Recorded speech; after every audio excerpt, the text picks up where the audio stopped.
And welcome back. Last Friday night, we were the first to bring you the story of 18-year-old DeAndre Arnold. The senior is in a dress code dispute with the administrators from Barbers Hills ISD in Mount Bellevue, Texas. They say the length of DeAndre's dreadlock hair style doesn't meet their code. But his family says there should be no issue because of DeAndre wears his hair pinned up every day. Last year's board meeting was packed as people on both sides of the issue sounded off. I'm here to say that I support that dress code. I think that it reflects our community's values, holds our students accountable.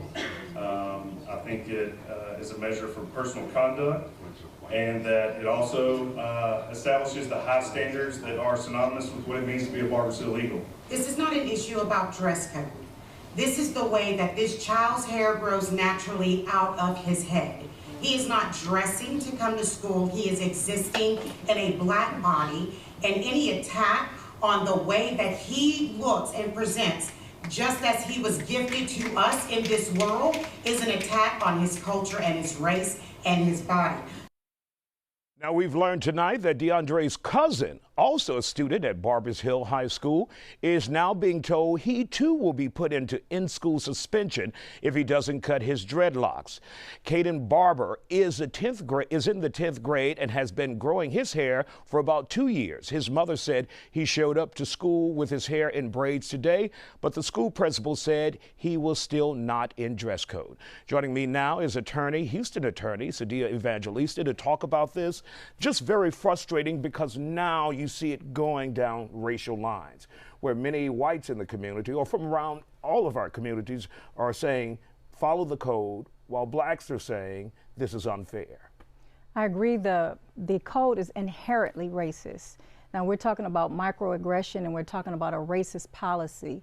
And, you know, let's talk about the word dreadlocks in the first place. Dreadlocks were connote dreadful, and that's what the slave master used to call the African slaves' hair when they were locked, and beautifully locked, they would call it dreadful. So we have a history of calling dreadlocks from a racist connotation.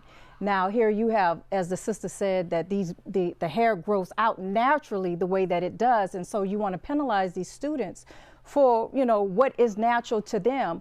But we know that Title VI of the Civil Rights Act of 1964 stipulates that schools who receive federal funding cannot and is prohibited to discriminate against individuals based on their national origin, their race, or their color. And here you see those two students are exactly being discriminated because of who they are and because of their national origin and because of their race and color. What would it take in order for them to get a change in policy? Would it require the families now involved to file some type of lawsuit? Absolutely. So the family has an opportunity to go to the Office of the Civil Rights and file a complaint against the school because Barber Hill does receive federal funds. Now, when you look at the demographics of the school, it's about 5,700 students, 70% is white, and 3% is African American or black. And so we see that this policy, you know, the young men have been wearing their hair, you know, DeAndre since he was 10 years old at the ISD, and his cousin now for 2 years. And so all of a sudden they have an issue with this particular policy when they were not enforcing it. But when you read the language of the policy, Isaiah, they're not violating anything with that policy at all. So the mother, my understanding, I had a conversation with her. She challenged the superintendent. And because she challenged the superintendent, I believe in the beginning of the school year, now this is retaliation against him and his family, DeAndre and his family. Now, we have also heard from the school district since all of this initially occurred on the Factor Friday night, and they're saying we don't have a policy against dreadlocks. It's the length of the hair below the earlobes and eyebrows. Absolutely, it's a policy against the locks. And because, you know, as the students said, at no point in time did they wear their hair down, did they wear their hair in their face. Their hair is braided up appropriately and is meeting the requirements of the policy.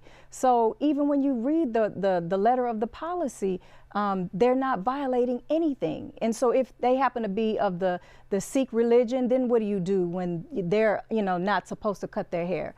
So we have, you know, or if they were transgender and they wore hair, you know, so this policy discriminates against religion and a gender line as well. And